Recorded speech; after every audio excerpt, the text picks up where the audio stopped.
২৬-এর ভোটে বাংলায় ভরাডুবি হয়েছে তৃণমূল কংগ্রেসের। ২০০-র বেশি আসন নিয়ে রাজ্যে ক্ষমতায় এসেছে বিজেপি। সোমবার রাত পর্যন্ত টান টান লড়াইয়ের পর নিজের গড় হাতছাড়া হয়েছে মমতা বন্দ্যোপাধ্যায়ের। ভবানীপুর থেকে ১৫,০০০-এর বেশি ভোটে শুভেন্দু অধিকারীর কাছে পরাজিত হয়েছেন তিনি।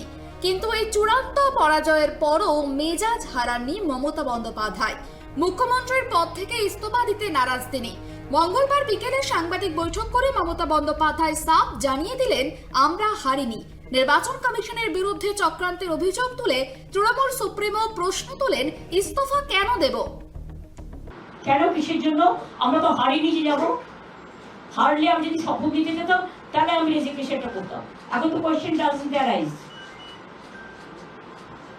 জোর করে দখল করে যদি কেউ মনে করে যে আমি কি রেজিগনেশন দিতে হবে, no, not that. Now also I want to say that we didn't lose the election. It is their forceful attempt to defeat us. Officially they may, through election commission, can defeat us. But morally I am telling you that we won the election. পরাজিত হওয়ার পর ইস্তফা না দেওয়া কি নজিরবিহীন জেদ? নিয়ম বলছে আগামী ৭ই মে পর্যন্ত এই বর্তমান মন্ত্রিসভার মেয়াদ।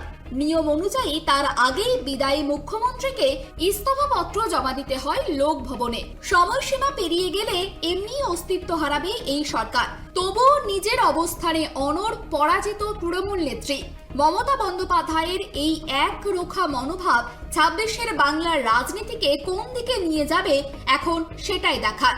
মসনদ কি ছাড়বেন মমতা, নাকি বাংলা দেখবে আরো বড় কোনো রাজনৈতিক নাটক? Bureau report, KTV Bangla.